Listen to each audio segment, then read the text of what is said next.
Hi, I'm Manish Gupta. I'm the marketing chair for TiEcon 2014. Hopefully you've had a good, productive Friday and half a day. This panel and this room is dedicated for the oil and gas discussion. My role here is to introduce the chair for the track, Sammy Haroon. Sammy is a longtime charter member of TI, and he used to be the president of TI Carolinas. On the entrepreneurial side, he's been an angel investor and a founder of a venture that works very closely with large companies like GE and Toshiba. And as I mentioned, he is not only from Georgia Tech, which is great, but he also has been an author on several articles and a co-author on a book. For large companies, he's got a tremendous amount of experience as an innovation leader, has been at Procter & Gamble, and today he's the executive director at Baker Hughes Innovation Center here in Palo Alto. Please welcome Sammy Haroon. Ladies and gentlemen, welcome to the first ever energy track focused on oil and gas. We are going to, starting this year, we are going to try to make this something which occurs consistently, and our hope is rather aspirational, that the entrepreneurs of the world come to understand oil and gas and through some of the discussion see where they can engage. In the next hour, it will be divided up into two pieces. Number one, there's a keynote, and I'll introduce the speaker in a minute. Followed by the keynote would be a very fast-paced 30 minutes of discussion regarding what are the possibilities, where can an entrepreneur play, and how to connect in the oil and gas sector. I don't think there is a complete realization of how staggering the investment and is going to occur in oil and gas in the next 2 to 3 decades. And I'm not going to say any of those numbers. They are rather large, and I'll leave it to our esteemed guests to share those things.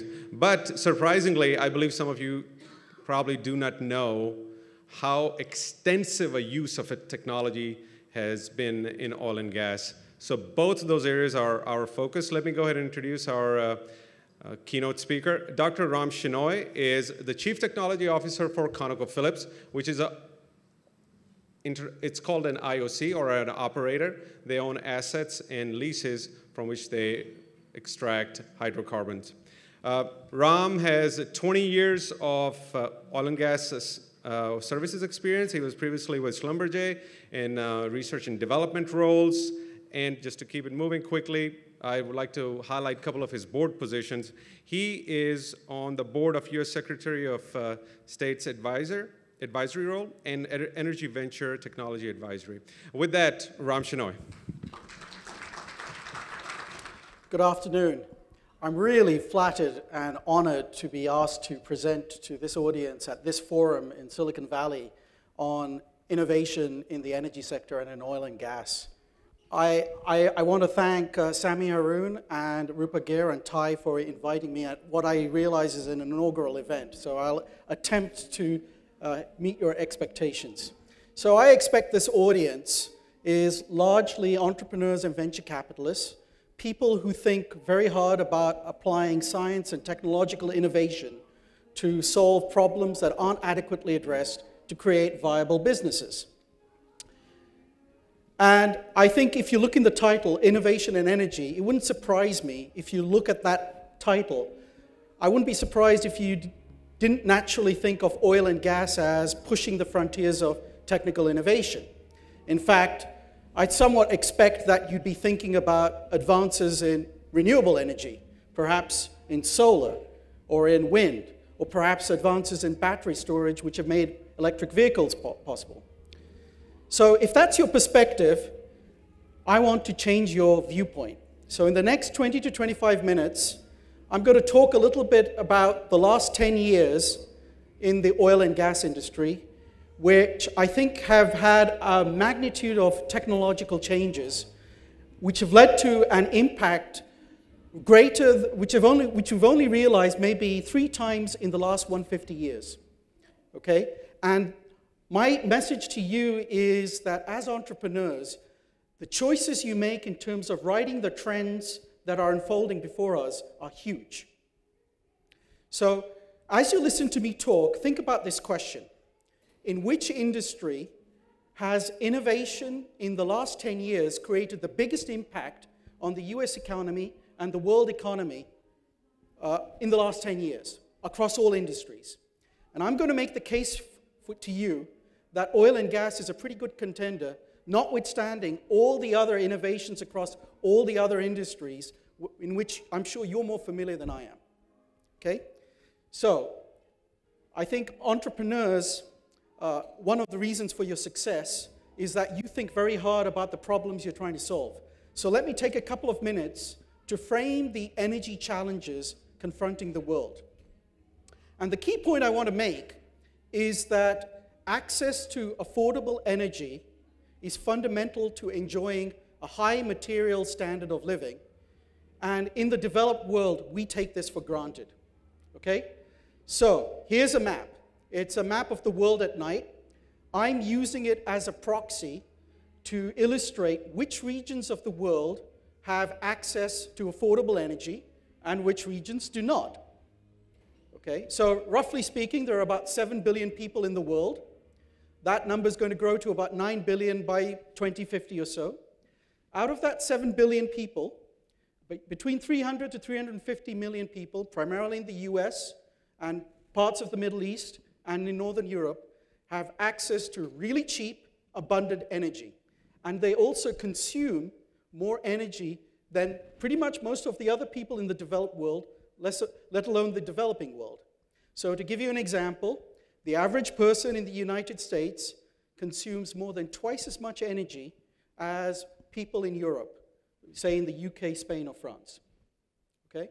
So that's 350 people who have access to really cheap, abundant energy, most of which is fossil fuels, but the renewables are gathering pace for electricity generation. In the rest of the developed world, Europe, Australia, parts of Southeast Asia, there's about another 350 to 450 million people living in countries where GDP per head and energy consumption per head is not as high as in the US, but people enjoy a good standard of living. Okay? So about 800 million people out of 7 billion have, shall we say, a standard of living directly correlated with energy consumption that we think is developed.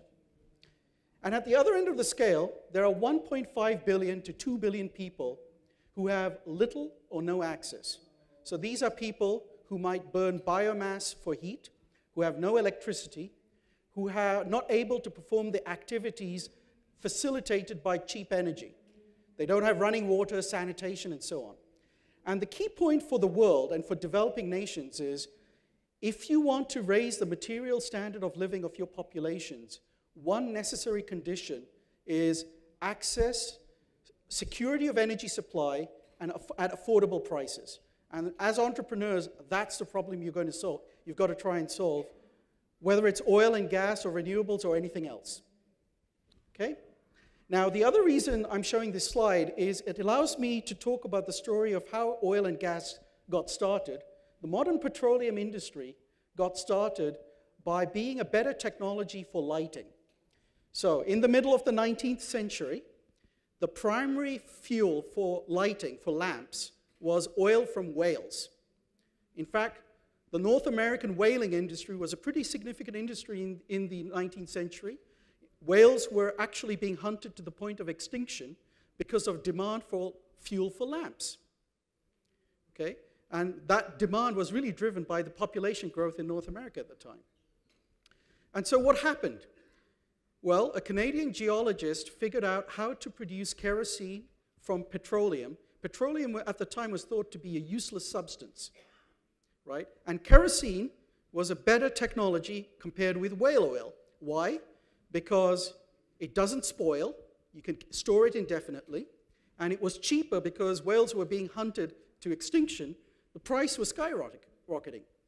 So I'm not being facetious when I'm saying the start of the oil and gas industry saved the whales environmentally, even if we don't get credit for it these days.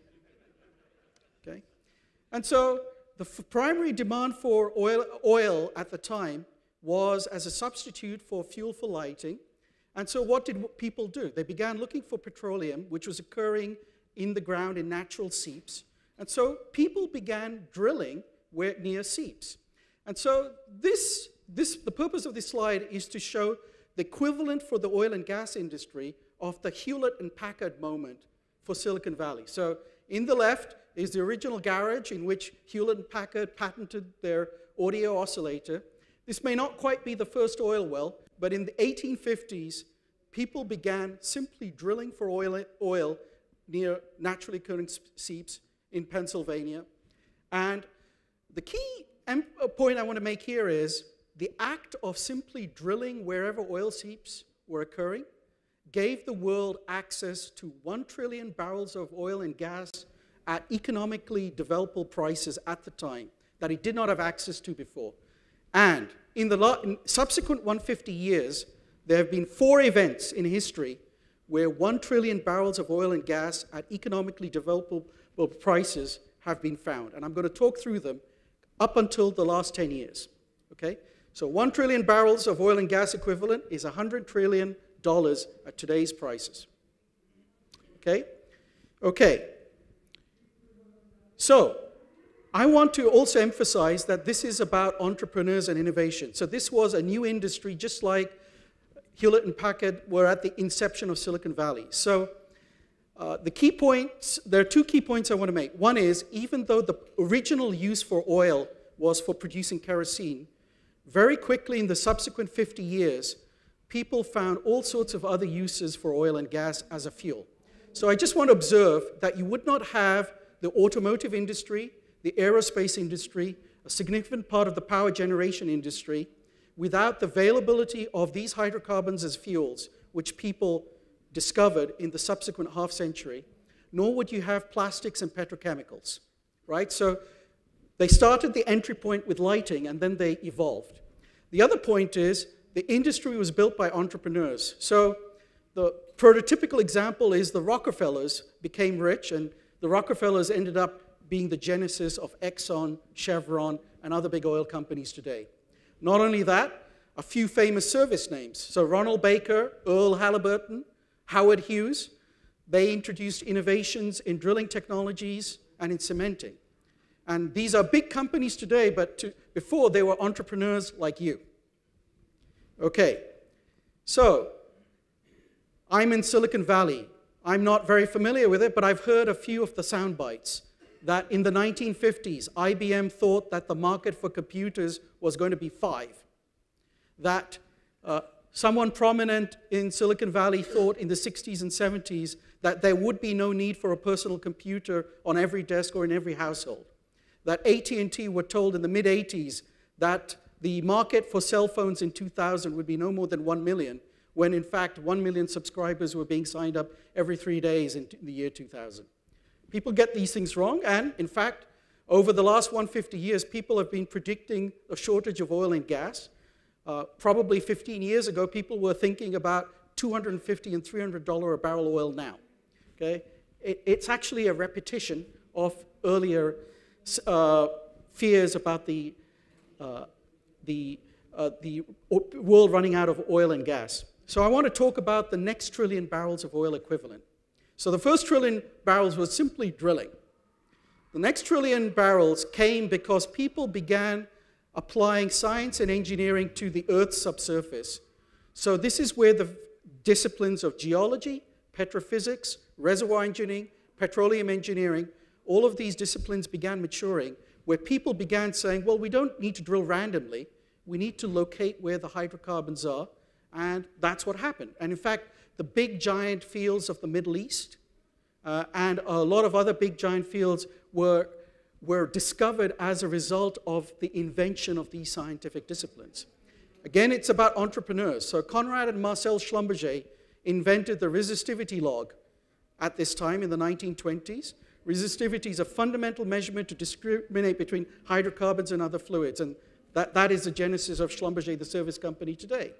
So notwithstanding that, I just want to point out that around the end of the middle of the last century, the 1940s, people were still predicting the end of oil and gas. So I want to go to the next trillion barrels of oil equivalent. And this is where Conoco and Phillips went from being entrepreneurial companies to big companies. It was simply the act of going offshore. Okay, so Conoco at the time of the 1940s was a land-based company, 50,000 barrels per day, plateauing. And the CEO made a really good strategic choice. He decided to go offshore, and he decided to go international, out of the US. And that grew the company at 7% per annum for the next 30 years. It went from being a small company to being a big company. Okay, I want to tell you another story because a key enabling technology is about seismic and geophysical imaging. And there's a nice, cute Silicon Valley twist. I want to talk to you about a company called Geophysical Services, which was a seismic company. And they were fooling around with their business model, and they suddenly began realizing that the new technology around semiconductors could be a key enabler for seismic acquisition. In fact, many of you may not know it, but oil and gas in the 1940s, 1950s, and 1960s was a primary driver for the requirements in computer memory and computer processing power because oil and gas was very computationally intensive. So that company had a strategic choice to make. And they decided that they wanted to hedge their bets in semiconductors as well as maintaining a role in seismic acquisition. So they reorganized in the 50s, and they called themselves Texas Instruments. Ever wonder why it's Texas Instruments? Because the oil and gas is in Texas. Okay? And they made a choice to actually go in semiconductors. They sold the seismics to Halliburton in the 80s. Anyway, coming back to the offshore. This is a big trend which is unfolding today. The reason that this is phenomenal is, depths keep getting deeper, the pressures keep getting larger. I want to give you a sense, before moving on, of the scale here. So the Empire State Building is about 1,250 feet. If you take Magnolia, which is ConocoPhillips' oldest deepwater discovery, which has been operating for over 10 years, they had to drill to the, first of all, there's an ocean depth of about 4,800 feet, right? So that's about 3 Empire State Buildings. For their first exploration well, they had to drill 17,000 feet below the ocean surface. That's another 13 Empire State Buildings. They had to hit a pay zone 200 feet wide after going 3 Empire State Buildings and then 13 Empire State Buildings afterwards. Think about the technology needed to do that. And that's just typical of what oil and gas operators and service companies have to deal with. And that leads me to the last 4th trillion barrels of oil equivalent, which I want to emphasize has occurred in the last 10 years. In other words, if you were to go back to the year 2000, investment banks like Goldman Sachs, you will find reports basically saying the world is running out of oil and gas, prices are going to be at $250 to $300 a barrel by this year. And it's not. What changed? Well, here's a map of the North American shale plays or unconventional reservoirs. If we were to look at this map 10 years ago, there was only one place which was active, the Barnett. Okay? Everything else has unfolded in the last 10 years. So I want to make a few points here, because this is where I think the opportunity for you is very large. And my key point is this added the 4th trillion barrels, so for the 4th time in 150 years. In other words, this has been a revolutionary change not encountered in the last 50 years in oil and gas. This is truly tremendous. So the first point I want to make here is this is an entrepreneurial story. Big oil did not find this. Saudi Aramco, the world's largest oil company, Petrobras, had nothing to do with this. Okay? The Chevrons, even the ConocoPhillipses and so on, were not on the leading edge of this. This was George Mitchell, who eventually sold to Devon, and a few other small companies finding and proving this because they had no choice and proved a viable market. And frankly, this is land that we knew was lying around for 150 years, and suddenly we discovered that there's economically developable resource. And what changed? Well, there's one big change, which is combining hydraulic fracturing, which has been around for about 60 years, with horizontal drilling. But this sort of expansion really depends on a host of other changes. It's understanding where the oil and hydrocarbons lie in all this rock. So I was actually in West Texas earlier this week, and I've been going 14 hours a day down different oil rigs. The second point I want to make is the economic impact, which I think I cannot emphasize strongly enough. So here are the consequences. The simplest way is to look at the state of Texas and how much it produces 5 years ago compared to today with the OPEC nations. 5 years ago, Texas, just Texas, not even the US, was producing 1.1 million barrels of oil per day. 11 out of 12 OPEC nations produce more than Texas. At the end of this year, Texas will produce 3.4 million barrels of oil per day. It will produce more than 11 out of 12 OPEC nations. Saudi Arabia will produce more than Texas. But the US as a whole will produce more than Saudi Arabia sometime by the end of the year or next year. This is phenomenal. What are the economic consequences? So the first thing is the jobs are real. In the last 5 years, if you look at the entire value chain, not only the oil and gas, but the fact that because you have cheaper energy, manufacturing makes decisions to locate here. Businesses set up to go around here. That's about 2.2 million jobs in 2012 that were being supported. Okay, 75 billion in tax revenues in the US. Okay, the US trade deficit has come down. People have not really made the link. The reason it's come down by about $600 billion is we're not importing as much oil because we're producing more. Okay, so I think this is phenomenal. And like I said, the jobs are here. And I will say, it happened in the US and not elsewhere, even though the best unconventional plays are outside the US. Okay, and it's really a tribute to an entrepreneurial story here. So there are a couple of themes that are occurring here. One is understanding which are the big macro trends and making strategic choices seem to be important, right? So, for instance, throughout history, the companies which bet on the right trend in oil and gas, you had the Rockefellers going off like a rocket. You had Schlumberger becoming a very big company. ConocoPhillips in deep water making choices which grew the company for like 30 years. Making the right strategic bets and following through on the innovation is a very, very big key success factor. Okay.